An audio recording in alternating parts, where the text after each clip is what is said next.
Cuando inicié mi carrera de psicología como estudio universitario, ortodoxo, de lo que me diplomé, era lo que quería aprender. Después de los 5 años de la carrera de psicología, descubría que la psicología es, la verdad, que apenas la cáscara de lo más externo de la realidad, lo que llega a ubicar. Y comencé paralelamente con la universidad estudios de psicoanálisis. Durante 11 años estuve haciendo grupos de estudio y paralelamente llevaba por mi cuenta un estudio riguroso de todo aquello que en la historia de la humanidad parecía que había logrado algún tipo de testimonio de creación de realidad propia. Las grandes culturas iniciáticas y los grandes iniciados, que cuando uno las ve pareciera que no tenían nada que ver con la realidad de las otras culturas o de las otras personas de aquella época. Llegado un momento, el estudio fue prácticamente inagotable, porque era estudiar todos los textos sagrados de la historia de la humanidad, era estudiar paralelamente la carrera de psicología, era estudiar topología, era estudiar lingüística, era estudiar física cuántica, era estudiar historia de las religiones, para cierta hipótesis que yo tenía ubicada petulantemente, puedo decir así, en mi entusiasmo inicial como profesional. Mi hipótesis era que no podía ser que hayan todos los grandes iniciados de la humanidad nacido iluminados. No tiene gracia.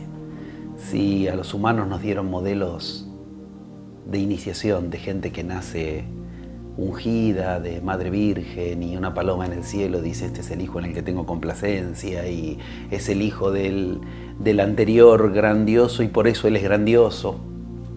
Mi madre no era virgen.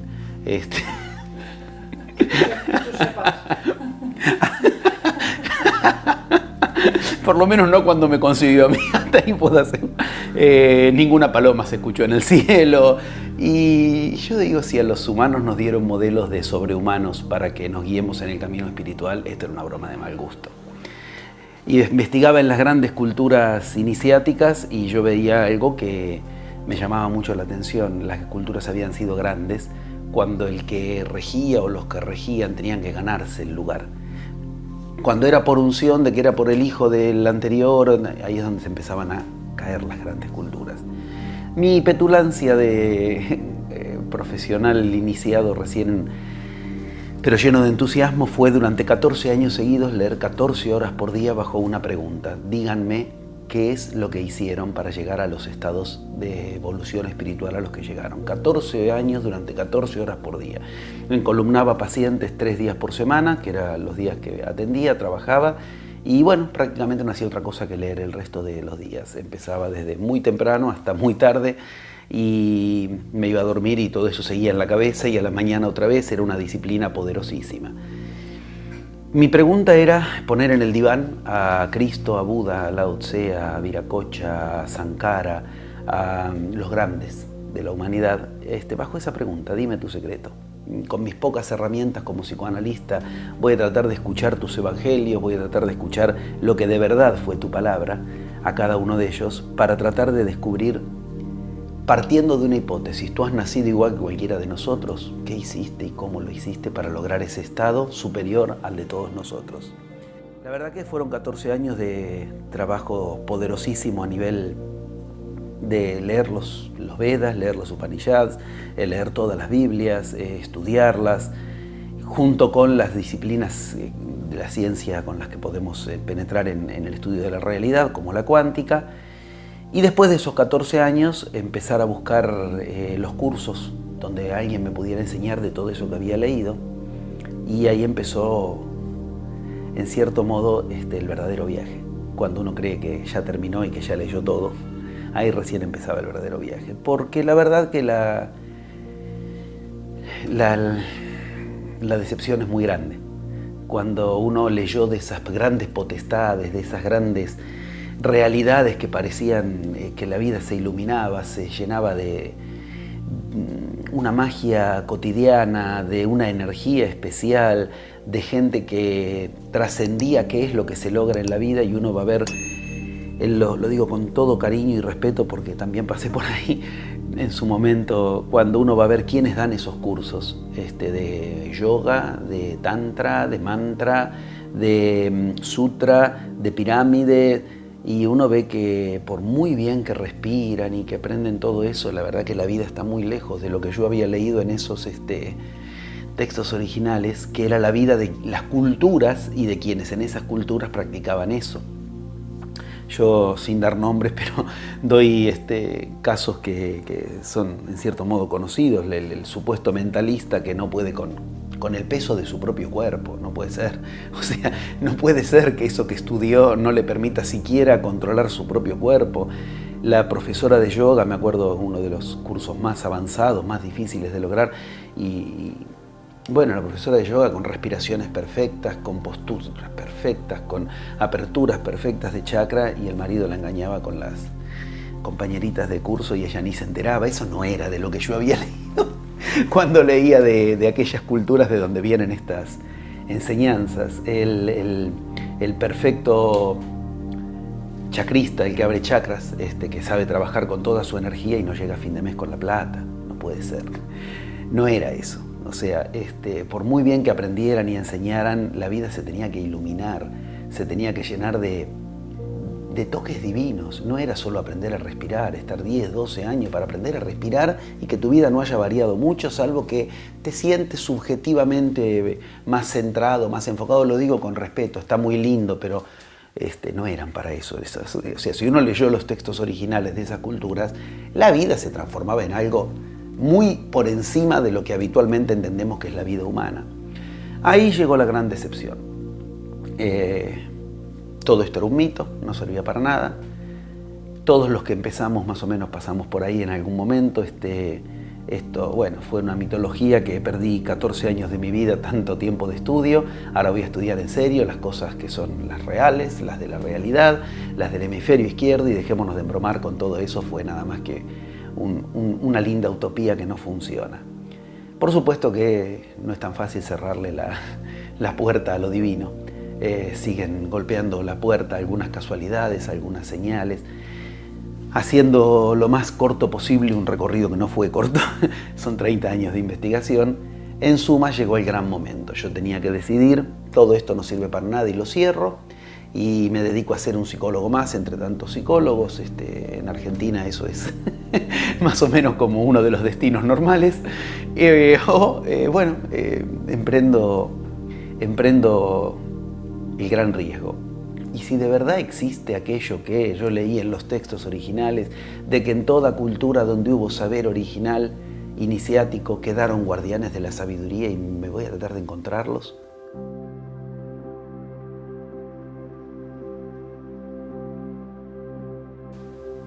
Desde Argentina. Yo siempre digo, Argentina queda más lejos del mundo que el mundo de Argentina. Todo es más caro, todo es más lejos, los cambios nunca favorecen al peso de Argentina, los vuelos son más difíciles, hay que hacer vuelos retorcidos para llegar a los lugares. Joven psicólogo recién recibido, con una historia no fácil detrás, no tenía dinero, no tenía absolutamente posibilidades, pero tenía esos 14 años de estudio, de 50.000 cursos y 2 millones de horas acumuladas, que me habían permitido llegar a cierta hipótesis, por decirlo así, que es donde estaba en juego el puente. Yo había visto que la verdad que cuando uno empieza a estudiar todo aquello, hay algo en común, como si todos hubieran aprendido algunas cosas en común, pero trataron de enseñar, los hinduistas por una vía, los zen por otra vía, los taoístas por otra vía, la cábala por otra vía, el kybalión por otra vía, pero trataron de enseñar algunas cosas en común. Mi osadísima hipótesis inicial era: yo no puedo viajar por el mundo, no puedo ir a ningún lugar si no tengo algún tipo de ayuda de lo divino. Y si yo trato de aplicar algo de todo eso que vi, que es lo que está en común, pero que no es lo que me enseñaron cuando fui a los cursos, es lo que de mi investigación se decantaba como algunos principios que yo había visto en común, 4 principios. Empecé a darle la última oportunidad al gran sueño de mi vida, a que la magia y la vida se encuentren. Empecé a aplicar algunas de esas mínimas cosas.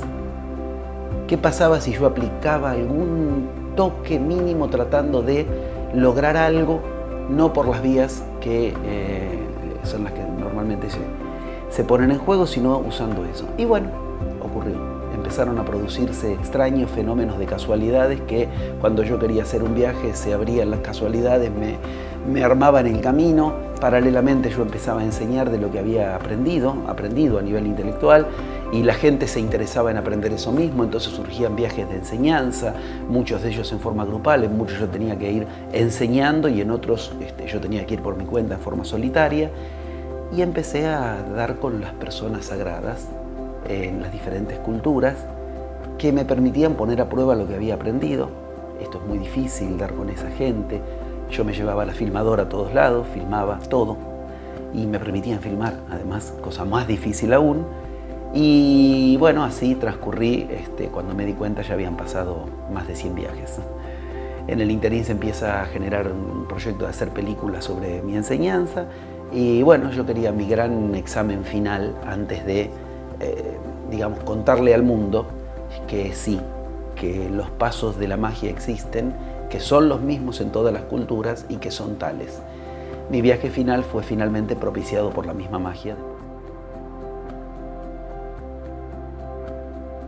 Eso es lo que se llama la enseñanza original, también llamada la sabiduría blanca en algunas de las culturas, la religión original, y es lo que conecta con una misma enseñanza que es atemporal, acultural, y no quiero entrar en términos rimbombantes, pero también aplanetaria, no depende de algún planeta. Es una información del universo que va dándose en diferentes niveles del universo de acuerdo a quienes lo habitan. En nuestro universo, en nuestro planeta, no remite una teoría sino un mito, a la Atlántida, como lugar originario de donde después de esto habla mucho y muy claramente Elena Petrova Blavatsky, cuenta toda la historia de cómo desemboca ese saber original en nuestro ciclo planetario a través de 7 razas madres, con 7 subrazas cada una de esas razas madres.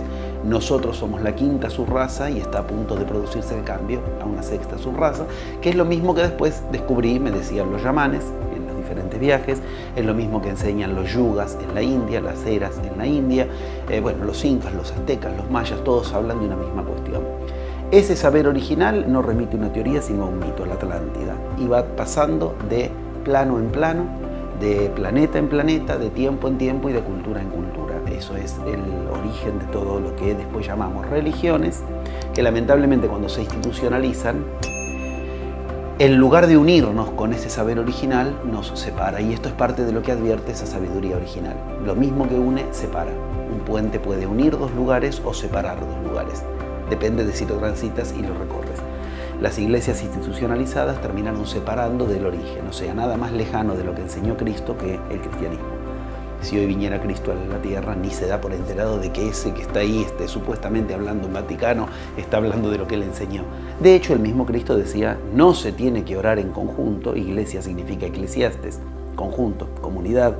Es una hipocresía esto de que los demás se junten a hacer oración, o sea, explícitamente. Y yo en uno de los textos cito directamente lo que me parece lo más concluyente. Directamente Cristo dice, nunca llaméis en la tierra a alguno Padre. ¿Cómo se hace llamar los curas? Padre. Me parece concluyente, más claro imposible. Es decir, están contradiciendo la palabra directa de Dios. Lo mismo de lo que para ellos es Dios. Lo mismo sucede en Buda, estaba en contra de las iglesias, muere Buda, encaja en el budismo y se arma una religión en nombre de Buda. Entonces, las religiones vienen de esa religión original. El problema está cuando se institucionalizan. Ahora, no hablamos de creencias, hablamos de una religión original que es para generar realidades. Y esto es lo que actualmente, el mejor nombre es el de magia, para llamar las cosas por su nombre, que ubica un saber original de 12.000 años atrás, tanto como, según las profecías, el saber que resurgirá después de este cambio de era para quien lo logre alcanzar.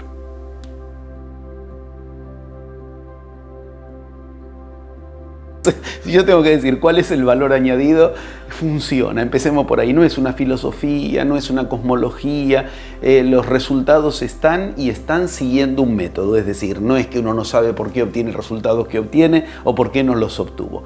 Pero si tengo que ser más riguroso en algo que de por sí no es poco decir porque funciona, lo mismo que aprendí en las diferentes culturas. Ahora entrando en un terreno mucho más riguroso del tema. Yo en las diferentes culturas tuve que aprender a diferenciar una persona que sabe de un maestro, de una persona que apenas no sabe, o sea, porque alguien puede saber, pero de ahí a que pueda enseñar y ubicar que de eso es un grado que ya no es solo aprendiz, hay una gran diferencia, de directamente alguien improvisado en el tema o lo que fuere.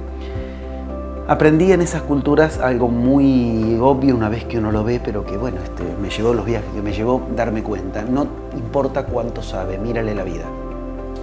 Lo primero que hay que mirarle a quien pretende transmitir alguna enseñanza, sobre todo si es una enseñanza generadora de realidad, es mírale la vida.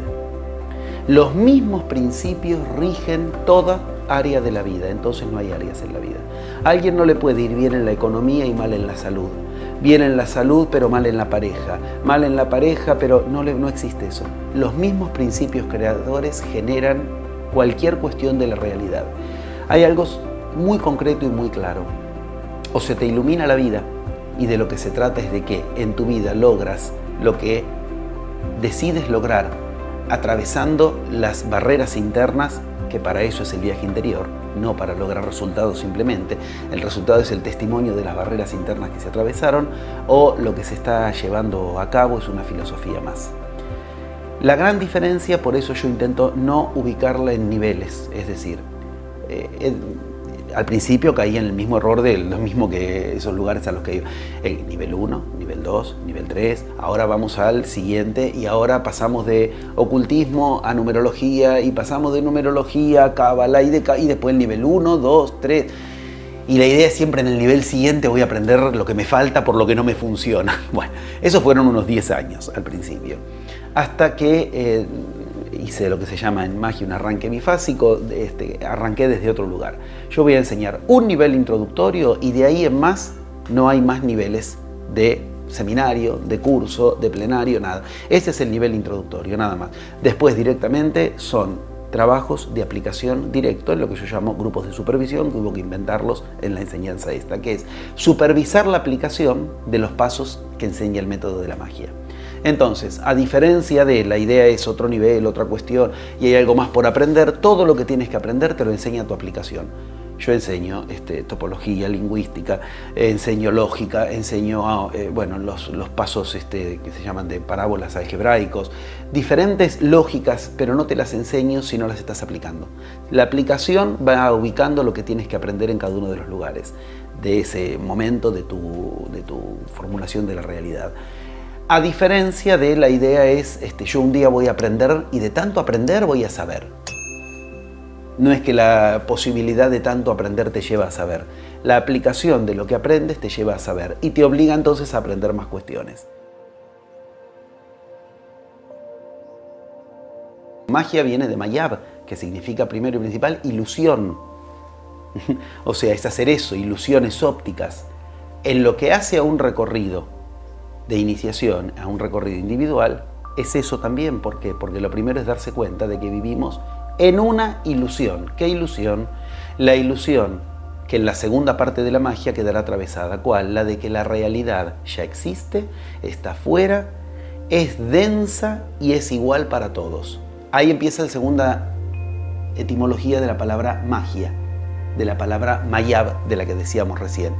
La segunda etimología de la palabra magia viene a ubicar simplemente mayab, ahora separado el ab final, lo que ubica lugar más allá de la ilusión. Se separó el lugar en el que estás de la ilusión. Al principio todo mezclado. Tu lugar y el de la ilusión es lo mismo. En hindú, en el hinduismo, en los Vedas, Maya significa literalmente reino de la ilusión.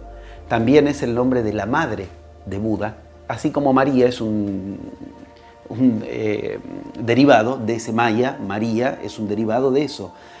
Ese lugar en el que yo estoy indiferenciado representa ese niño indiferenciado de la madre en el momento en el que se está gestando. Después se produce una diferenciación. Es la segunda acepción de la palabra magia, cuando ya se separa el yab final y significa me separo de la ilusión. Ahí te puedo responder concretamente. ¿Qué es magia? Generar una realidad propia, más allá de la ilusión de que la realidad es densa, igual para todos, ya está generada y es externa. Lamentablemente, 4 siglos de ciencia nos han alejado de la concepción de una realidad propia. Por ello he publicado artículos donde muestro que todo lo que hoy llamamos ciencia fue generada por personas y esas personas fueron personas que estudiaron magia. Esto lo explico y lo desarrollo en artículos. Descartes, Newton, Einstein, todos han sido personas que estudiaron lo que hoy llamamos magia, porque lo que trataban de enseñar no era, como pasa con las religiones y los iniciados, lo que trataban de enseñar no era este principio de objetivación donde tú eres alguien que tiene que observar la realidad. A la ciencia misma se le dio vuelta a la historia cuando a través de la cuántica tiene que aceptar finalmente que efectivamente el efecto por el cual se produce un fenómeno es la expectativa desde donde se lo observa. Esto significa el generador de ese experimento es el que está observando el experimento, entonces está generando realidad. Eso es la magia. Generar una realidad cuyo experimento es nuestra vida, no un experimento de laboratorio. Magia, ¿qué es? Generar una realidad propia. Para eso hay que atravesar los paradigmas que nos dicen la realidad está afuera. Y de esto puedo hablar desde lo que encontré en las culturas hasta nuestra propia historia, hasta la realidad tan extraña de que se estén haciendo películas sobre esta enseñanza, inclusive lo que las profecías cuentan acerca de atravesamiento de paradigmas para acceder a un nuevo paradigma en el famoso 22 de diciembre del 2012. Desde ahí en adelante. Pero no es una cuestión general, ni cultural, ni masiva. Es de uno en uno y es individual.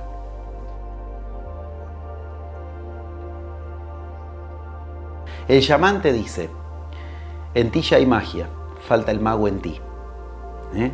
El zen te dice, hay un mago en ti, te falta aprender magia. En ambos casos falta que se encuentre esa magia que en ti se genera contigo. ¿Qué quiere decir? Y es lo que vengo cuando descubro los 11 pasos de la magia. Todos generamos una realidad particular, pero la desconocemos. ¿Por qué? Y porque el camino por el cual tiene sentido armar la iniciación. Porque ninguno de nosotros, uno dice esto y espera que se produzcan revoluciones en la cabeza de la gente. La gente llega a la casa y sigue comiendo como si nada. Lo que el camino de la iniciación te enseña es que ninguno de nosotros existimos en nuestra vida. Tenemos que lograr la existencia. Y para eso es cada encarnación. Ninguno de nosotros existe en nuestra vida. La existencia es algo a lograr. Por eso es que tenemos la ilusión de existencia. Nosotros vivimos generando algo que desconocemos qué es, porque simplemente lo que llevamos a cabo es la realización de programaciones, automatizaciones, de acuerdo a la cultura y la familia en la que nacemos. Eso genera una realidad que, como es compartida en un punto, creemos que es la realidad.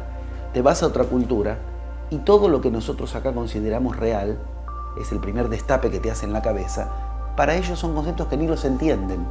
Y las fuerzas con las que nosotros decimos que se generan las cosas son verbos que en sus culturas ni los entienden cuando se los mencionas. Quiere decir, lo que entendemos como realidad deviene de un paradigma cultural. Y nosotros somos el producto de un paradigma cultural desarrollándose en nosotros. De ahí a creer que nosotros estamos dirigiendo nuestras acciones. Mira, hay una experiencia que te hacen hacer los chamanes que a mí por lo menos me marcó de un modo especial. En algún momento te hacen vivir en un pueblo, por ejemplo en un valle de una montaña, ¿sí? Y te hacen vivir un poco ahí y hablar con la gente. Entonces, tal, quiere tal cosa para su vida, hace tal cosa, tal otro. Entonces después te hacen subir una montaña y ver toda esa gente desde ahí arriba. Y descubres algo. Es la mejor experiencia de que es maya para el hinduismo, pero te la hacen los chamanes. Todos hacen lo mismo. Y todos creen que están decidiendo lo que hacen. A la misma hora se levantan, salen de la casa, van al trabajo, vuelven, se enamoran a las mismas horas. Y el sol está de determinada manera, genera serotonina, entonces la gente se pone de determinado humor, entonces a esa hora se enamoran. las estadísticas después te descubres en ciencia que lo avalan, que la gente se enamora según los horarios porque funcionan cuestiones hormonales que hacen que si a la misma persona lo hubieras visto a las 2 de la tarde no te producía amor, te enamoraste. Y uno cree que es uno el que está haciendo todo eso. El primer gran encontronazo es descubrir que todo eso es producto de una cuestión que a todos los arrastra por igual. Mira, hay una carta que Einstein le escribió a Tagore. Una carta maravillosa. Casualmente los científicos no la conocen esta carta, casi nunca uno. Es una carta terrible. Einstein le dice a Tagore en un momento, filósofo hindú, uno de los padres del hinduismo moderno, le dice, mira, si nosotros le preguntáramos a la luna por qué gira alrededor de la Tierra, la luna nos diría, porque tengo motivos propios. Lo mismo pasa con la gente, dice. Cada uno le pregunta a la gente, ¿por qué haces lo que haces? Porque yo he decidido. La luna ignora que es arrastrada por una fuerza, junto con un montón de planetas más, como cada uno de nosotros lo ignora. Precisamente generar una realidad propia no se trata de los resultados que quiero en esa realidad. Lo importante es que yo no puedo generar una realidad propia si yo no estoy ahí, si yo no estoy en esa realidad. Ahí es donde empieza aquellos primeros 4 principios que había llegado a ubicar en el principio de mi investigación. Se necesita empezar por un camino que se llama el del guerrero. Es sumamente extraño, porque en todas las culturas ese guerrero es la puerta de entrada a lo que después es el mago, el brujo, el iniciado, el chamán, en 4 pasos. El primer paso es el guerrero, después vendrá el mercader, después el sacerdote y por último el mago. Pero todos tienen prohibido lo que se llama hacer combate hacia afuera. Digamos, eres guerrero pero no puedes combatir. Uno lee, por ejemplo, Matus, las enseñanzas de Don Juan, Viaje a Ixtlan, Castaneda. Enseguida le empieza a hablar de que es un guerrero y tiene que llevar a cabo su guerra, pero le prohíbe pelearse con los demás. Ahora, nunca dice cuál es la guerra entonces que se tiene que llevar a cabo. Es una guerra interior. ¿Contra qué? Contra los condicionamientos, los automatismos, todo eso que decide en mí y que yo creo que decido yo. Si yo hubiera nacido en la cultura de al lado, amaría otras cosas, odiaría otras cosas, entendería que el bien es otra cosa y que lo que está mal es otra cosa, y esto es lo que te rompe la cabeza cuando vas a diferentes culturas. Ver que todos creen que ellos se están defendiendo y dan su vida por defender tal cosa, y tal cosa está bien y tal cosa está mal, y no es más que la luna girando alrededor de una corriente que a todos los hace girar por igual y todos se creen que están decidiendo ellos. La magia precisamente es la formación de una realidad propia, porque se necesita ese mago que genere su realidad conscientemente. Si no, tú crees que están ocurriendo cosas afuera porque se están generando desde ti, pero tú no las estás generando, son los automatismos en ti. Es el camino cotidiano, es el viaje cotidiano. Y uno, cuando cree que dice que ya lo consiguió, la frase siguiente lo desmiente. Porque por eso se llama estado de iniciación. Siempre lo estás iniciando, siempre estás en el inicio. Y eso tiene otra clave. Todo depende del inicio. De desde dónde inicias algo. Si al iniciar algo lo haces desde un paradigma distinto, logras resultados distintos. Si al iniciar los miedos de tu paradigma, lo que el paradigma en el que has sido formado te dice es posible, no es posible, te gana la batalla, los resultados te confirman lo que ese paradigma diga. Por eso se llama iniciación, es el inicio. Afortunadamente ese paradigma final reenvía a un estado que es el camino del águila. Ahora, la diferencia entre volver y retornar es lo que en el hinduismo es moksha y es lo que en el shamanismo es camino del águila. Que es, ahora, retorna al lugar del que has partido y aplica todo aquello que aprendiste para descubrir en ti mismo que toda esa realidad que creías que era de la que partiste es pura ilusión. Ahora viene el siguiente camino. O sea, el camino final siempre es un camino circular porque la noción del tiempo es circular. Ahora, ¿qué hago? Se llama retorno sin volver. Esto es una operación topológica. Retornar, tornar, doblar algo, pero que al doblarlo ya no vuelve a ser igual que antes. Retorno sin volver. No hay un camino de finalización, porque cada finalización que es un desafío donde algo de lo que de la realidad yo creía que era de tal manera antes de empezar el viaje, ahora tengo que ir a demostrarme que no lo es así. Paso siguiente, puedo enseñarlo. Por eso el camino del águila, por ejemplo, es el que hace Cristo cuando retorna de su gran iniciación después de los años oscuros en la Biblia. Uno dice, ¿volvió a hacer el mismo? No volvió. retornó al lugar cuando se supone que en Egipto había terminado su iniciación. Ahora empezaba su verdadero desarrollo. Ir al lugar otra vez del que partió y en ese lugar del que partió fundar una realidad propia. Ese sería el final o el inicio. Volvemos al inicio. Ahora, cuando uno cree que ya lo logró, lo interesante es que como se necesita continuamente, se llama en chamanismo estado acechante, acechar si estoy generando la realidad que yo quiero o me están ganando condicionamientos, automatismos, esto obliga a estar en un estado que se denomina de presencia. Ese es el estado acechante. Y ese estado de presencia te desmiente continuamente cuando tú crees que yo he logrado un estado de iniciación, porque no es un título que uno se lo lleva, ya está, es un iniciado, es un iluminado. Es como decir, el fuego ilumina mientras está encendido, pero en cuanto no te mantienes presente ante el fuego se apaga, se extingue. Esto es lo grandioso. La llama en cada uno es difícil encenderla, después es difícil apagarla, pero si uno no la mantiene encendida, se apaga. No hay un fuego eterno en cada uno de nosotros que va a brillar si no lo hacemos brillar. Como nos lo muestra finalmente el Bardo Todol, como nos lo muestra el libro egipcio de los muertos, cuando nos dice, al final de cuentas, si tú no quieres mantenerte en un estado de presencia, al universo no le importa, te hace selección natural.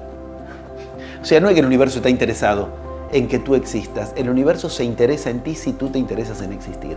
Entonces te ayuda a generar tu realidad. Ahí empieza la magia. Llegan fuerzas diferentes. Y esto ocurre en un paso determinado de los 11 pasos de la magia. La ley del secreto, la ley de la atracción, es el primer paso del camino, nada más. Por eso los resultados están, pero son tan efímeros y en cosas tan chiquitas. Porque hay 10 pasos más. Y esos 10 pasos no son para pedir, eso es religión, son para generar realidad propia. Pero ven, los condicionamientos inmediatamente lo transforman en eso que tú muy bien has dicho recién. Pide y se te dará, eso es religión. No es el mago no pide, el mago genera realidades. Cuando uno pide, supone que hay otro que le va a dar o que va a decidir que no le dé. Entonces, ¿cómo no voy a hacer combate hacia afuera? ¿Cómo no me voy a enojar con el mundo, con la realidad, con Dios que no me lo da? El mago no tiene por qué enojarse contra el afuera, porque el mago no pide, el mago genera realidades. Pero cuando uno reduce a un paso del método, por ejemplo, la ley de la atracción, entonces, como los demás pasos le empiezan a fallar porque no los conoce, entonces lo revuelve a reabsorber a los paradigmas anteriores. El paradigma religioso es en ese caso. Es exactamente como lo están mencionando. Uno escucha hablar la gente que trata de aplicar el secreto, que trata de aplicar la ley de atracción y rápidamente lo transformarán en una religión. Es cuestión de yo pido en el universo. Claro, como llega un momento en que con el paso 1 no les alcanza y este es el paso 1 de los 11 pasos nada más, entonces empiezan a enojarse contra el universo. ¿Por qué? Porque piden. Y pedir es reabsorber a un otro que condona, decide o en todo caso me niega a su arbitrio lo que yo estoy pidiendo. El mago no tiene algo que pedir y hablamos de magia. De hecho, es muy importante. No hay una sola frase en la que Jesús en la Biblia pide y la única vez que pide se arrepiente. Aparta de mí este cáliz, no. ¿Y a dónde remite? A que lo que tiene que poner el universo es la voluntad, no el deseo. Son frases muy serias. Esto está en los evangelios de los manuscritos del Mar Muerto y en el evangelio de Tomás. La gente entiende, hágase tu voluntad como hágase tu deseo. No, lo que enseñó Cristo no es eso. Lo que enseñó es que la voluntad, o sea, la fuerza motriz, la tiene que poner lo que llames Dios, o pero el deseo lo pones tú. Yo en uno de los escritos muestro la biografía de Buda y muestro la vida de Buda en el Buda Carita, que es una de las mejores fuentes al respecto. Muy poco conocida, pero es muy fuerte. Buda, que se supone que suprimió el deseo, yo ahí cuento la biografía, Buda termina sus días en un estado de pleno deseo. ¿Qué suprimió? Eso que se llama el deseo que me habita y que no es mío. Ese es el que rompió Buda.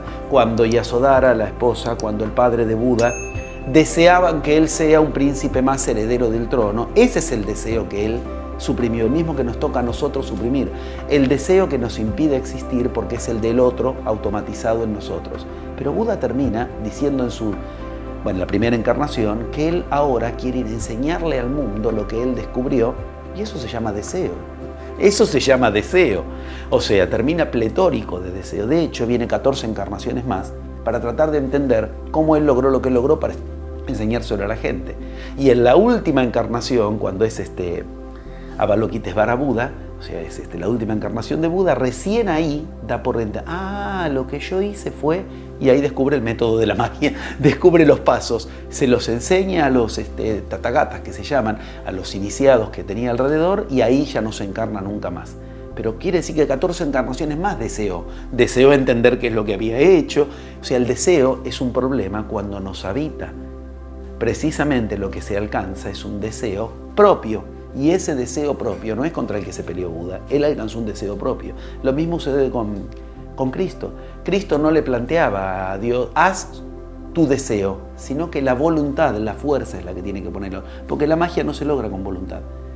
En las diferentes culturas en las que pude visitar y hablar, todos esos verbos que aquí en Occidente tanto nos producen orgullo, la voluntad, el conocimiento, el esfuerzo, directamente no entienden la palabra, no la conocen, no se les ocurre que algo se logra con voluntad, no, eso lo pone el universo.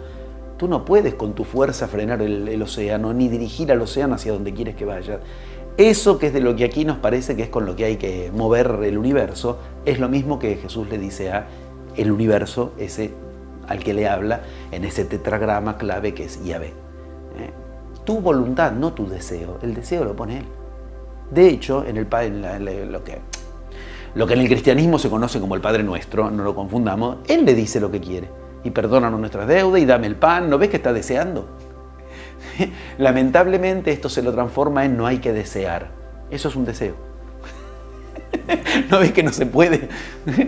Y por eso es que yo entré por una vía muy distinta. Me fui a enseñar primero apoyado en aprender. ¿Qué dijo Buda en realidad? No que nos dice el budismo que dice Buda. No que nos dice el cristianismo que dice Cristo.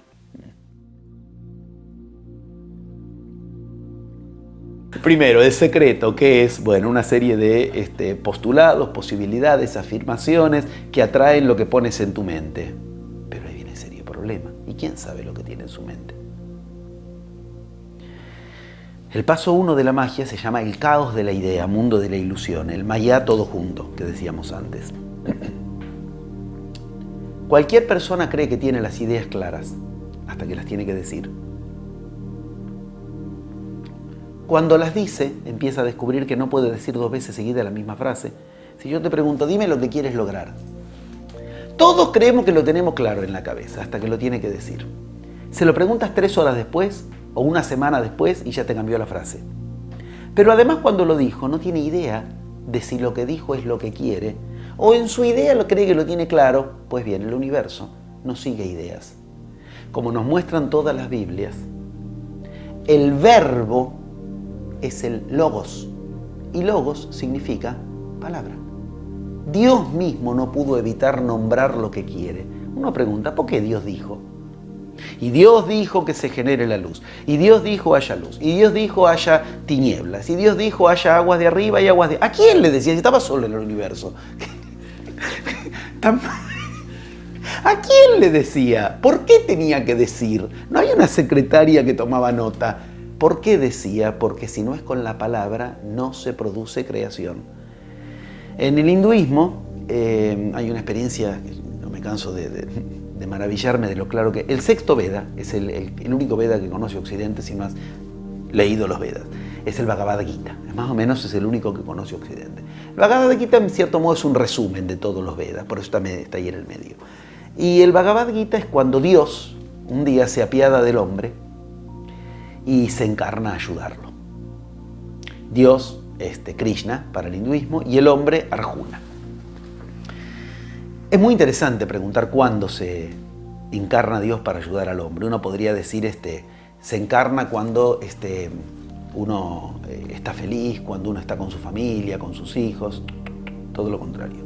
Ese Dios se encarnó para asistir en el momento de más desesperanza, pero porque no se entregó a eso Arjuna. Por eso el capítulo 1 del Bhagavad Gita, ¿cómo se llama? El desaliento de Arjuna. Cuando uno está desalentado cree que no tendría que ocurrir eso. Ay, no, a mí no me tendría que ocurrir esto. Ese es el estado en el que Dios se encarna en el Bhagavad Gita. ¿Por qué cuento esto? Cuando se encarna Krishna, La gran pregunta que uno se hace si ha leído los Vedas es, a ver, por fin apareció, me tiene loco desde el primer Veda, no entiendo nada, es una cosa de simbología, ahora va a hablar en serio, se encarnó en una persona, una especie de Dios se hizo Cristo en el cristianismo, Dios se hizo Krishna, obviamente la etimología habla de una enseñanza original, Cristo, Krishna. Bien, mi pregunta, ¿dónde se encarna? ¿Dónde se le encarnó a Arjuna?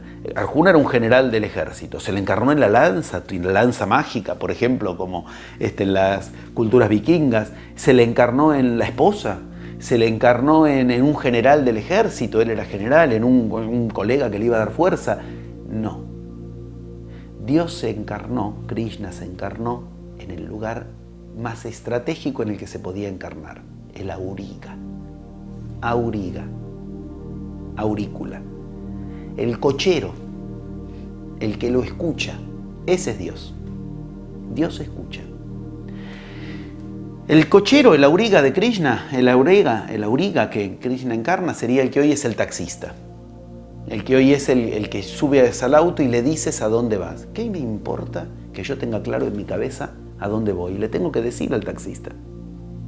Y por mucho que yo crea que tenga clara la idea en mi cabeza, el taxista no puede moverse, el universo no se mueve 1 milímetro si yo no le digo a dónde voy. Y además, si yo le digo a dónde voy ahora, y en la cuadra siguiente lo cambio, y en la otra lo cambio, y el taxista se da vuelta y me dice, esto es un caos, bajate hermano, necesito que tengas claras tus ideas. Dios, Brahma para el hinduismo, y Brahma significa entramado. El que conecta. Dios es el que te conecta con lo que tú quieres. Dios no te va a decir lo que tienes que querer. Por eso es que recordemos, Dios pone la fuerza de voluntad, no pone el deseo te toca a ti. Y ese Dios es el que necesita que tú le digas lo que quieres, como Él tuvo que decir lo que quiere para que se genere el universo. El problema está en que cuando alguien quiere decir lo que quiere, empieza un camino interior o queda atrapado en la ilusión de que lo que dijo que quiere es lo que cree que dijo y no lo que la palabra ubica. Y el taxi va a ir a donde le digas que va, no a donde crees que le has dicho. Si yo al taxi le digo que quiero que mañana a la mañana me lleve a buscar trabajo, yo voy a volver a casa sin haber encontrado trabajo, porque yo quiero buscarlo. ¿Esto qué significa? El agente de la palabra me llevó a donde yo quería. Entonces digo, la magia no me funcionó.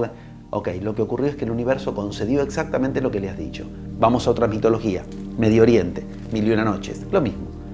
De pronto, bueno, con una serie de símbolos maravillosos que los podemos trabajar muy paso por paso, pero en algún momento se genera el genio. ¿Y el genio qué te dice? Dime lo que quieres. Dime. Si es un genio, uno diría, ¿para qué se lo tengo que decir? ¿Por qué no me lees los pensamientos? Te está mostrando otra vez lo mismo que te mostraron Esto es lo que en esos estudios se puede ver con claridad. Todos tienen una enseñanza en común. Viracocha, con la palabra hacía crecer el maíz, dicen los incas. Siempre es con la palabra. Ahora, si yo le digo al genio, y esto está en las 1001 noches, espera, tienes 3 deseos. Espera, déjame pensar, concedido, te quedan 2. ¿Qué quiere decir? La palabra es lo que está cumpliendo universos, pero yo desconozco lo que sucede cuando hablo. Hay una frase del Evangelio de Tomás tremenda de Cristo. El lugar más lejano es el que estás pisando. El lugar más lejos que tiene es ese lugar que uno cree que es uno mismo. La distancia infinita entre el cerebro y la lengua. Creemos que lo que importa es que tengamos las ideas claras. Al universo hay que decirle para dónde quieres ir. Y así es como empiezan todas las Biblias. Todas las Biblias empiezan igual. Dios es el Logos.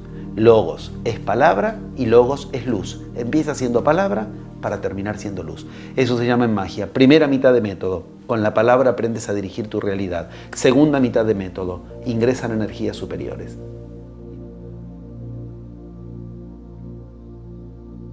Sí, mucha. El problema está en que en la palabra escrita tienes que pasar a formalismos, o sea, yo me voy con los queros, bueno, con cualquiera de las culturas iniciantes. Entonces ellos me dicen, por ejemplo, palabras claves para ellos como Costco. ¿Cómo escribo Costco? Entonces yo escribo Q o K o S, ya se deformó. ¿Entiendes? Yo entonces se los leo y les digo Costco. como lo decimos nosotros, y ya activa diferente la palabra. ¿Comprendes? Por eso es que la verdadera tradición es la tradición oral que hay que recibir. Eso significa la palabra cábala. Otra más, cábala o cabalá. Cambia la pronunciación. Y cuando uno quiere escribir, tiene que escribir. ¿No? Yo, por ejemplo, intento, cuando enseño los mitos de la magia, donde enseñan en su origen, el mito original de la magia es el mito que nosotros llamamos acá en Occidente abracadabra. Abracadabra en realidad como palabra sí no existe, es averajdabar. Averajdabar te abre un camino porque tú puedes investigar ese sonido y te lleva a una revelación terrible. Averajdabar significa yo creo como hablo. Eso es magia. Pero yo busco la palabra abracadabra. Estoy buscando una traducción con sonidos de sílabas, de letras, ¿entiendes? Que no existían. Por eso es que es pasmoso y llamativo, pero cuando uno se da cuenta es muy fuerte. Uno se la pasa estudiando de culturas que nunca escribieron. Son todas tradiciones orales, por eso es que hay que ir en algún momento. O sí dibujaban. En los egipcios con sus jeroglíficos, en las pinturas rupestres, las pistas de Nazca, sí dibujaban. Sí hablaban, pero la verdadera tradición tiene a la palabra en el centro. Y hay que entender que cuando uno escribe está haciendo convenciones. O sea, el sonido yo lo voy a buscar con letras de mi idioma, con vocábulos, por ello tengo que enseñar lingüística también, con morfemas, fonemas, significados, que son de mi cultura y que me cierran puertas de otros lados. Lo mismo sucede cuando alguien habla, desconoce que los sonidos que está diciendo van en una dirección diferente que la que cree. Y cuando uno lo quiere escribir, no varía la cuestión si ese sonido ya está desviado. Finalmente se llega además a descubrir, en otro de los pasos de la magia, que cada ser humano tiene sonidos rectores. Y esto surge cuando habla. Tú, yo, todos tenemos 4 sonidos de máxima, 4 como máximo, que nos dirigen en la vida. Cada persona, por decirlo como lo dice la Cábala, Dios te regaló 4 sonidos y tu vida está encerrada en esos 4 sonidos. Esos mismos 4, lo mismo que une separa, decíamos. Esos mismos 4 sonidos son los que te pueden unir a lo que quieras. Yo en los textos lo tengo totalmente trabajado con personajes conocidos mundialmente. Toda su vida transcurre entre los mismos sonidos. Los nombres en los que se mueve. Había una prueba que llamaban los egipcios la prueba REN. REN para los egipcios, R-H-E-N. La prueba REN era una prueba tremenda que solo podía hacerle el sacerdote al faraón. O sea, era una prueba elevadísima. Que era todas las palabras con las que hablaba el sacerdote, las anotaban y buscaban las sílabas en común. Esto mismo nos pasa a nosotros. Yo lo hice con casos como Maradona, Bianchi, con Leonardo da Vinci. Cuando uno trabaja con sílabas particulares, es eso que en el hinduismo se llama sutra. ¿Y qué es? Aprender que hay sílabas poderosas. Pero el problema ¿cuál es? Cuando uno no lo estudió en los 11 pasos, lo trata de ubicar haciendo algo tan ridículo como entonces, como el maestro tal le enseñó al discípulo tal a trabajar con tales sonidos, vamos a decir como mantra esos sutras, repitamos esos sonidos. Y esto sería como decir, yo voy a repetir con los sonidos con los que Maradona armó su vida, o Bianchi armó. Yo cuento el caso Maradona y lo decodifico, caso Carlos Bianchi, Carlos Leonardo da Vinci, digo, personas que descollaron en lo suyo, descollaron en aquello que los sonidos de los nombres con los que se movían tienen de igual. El sistema REN egipcio era tremendo y uno lo puede usar hoy día si quiere. Se pone a buscar en su historia los nombres claves. Mamá, papá, el colegio al que fui, mi hermano, el nombre con el que y empieza a ver algo pasmoso, es verdad. Todas tienen sílabas en común. Esas sílabas son las que uno tiene que aprender a usar para invocar a Averajdabar, crear como habla. Si yo quiero algo y lo digo con esas sílabas, lo atraigo. Si yo digo algo pero no lo digo con esas sílabas, no le interesa a mi universo. Porque esas sílabas son con las que estoy encerrado, las que me separan, o son con las que entro en una realidad superior. Las palabras claves primero se aprenden a escuchar, para escuchar que lo que estoy diciendo tiene el nivel de significado que yo quiero que tenga. Pero como enseñó Saussure en lingüística, Ferdinand de Saussure, el nivel significado es nada más que el nivel manifiesto. Hay por debajo otro nivel que se llama significante. ¿Cuál es? El de los sonidos. Los sonidos son los que dirigen a los significados. El mago es el que aprende a. Cuando alguien habla, le escucha los sonidos con los que habla y le habla en ese mismo lenguaje. Esto yo lo demostré, lo hace Cristo, por ejemplo, antes nombrábamos los manuscritos del Mar Muerto, Él lo hace ahí. Les habla con los mismos sonidos con los que ellos hablaban. Con eso yo atraigo a mi universo algo y lo aprende a hacer en sí mismo. Aprendes a escuchar cuáles son los sonidos que te rigen. No es lo mismo que yo diga un resultado con esos sonidos que sin esos sonidos. Si yo lo digo sin esos sonidos, estoy como máximo convocando mi hemisferio izquierdo. Si yo lo digo con esos sonidos, todo mi universo se polariza hacia ahí, mis dos hemisferios. Como ves, el trabajo de la palabra es un trabajo rector, por eso es que el mago es el mago en tanto aprende a generar realidad, primero y principal con la palabra. Palabra, segundo paso.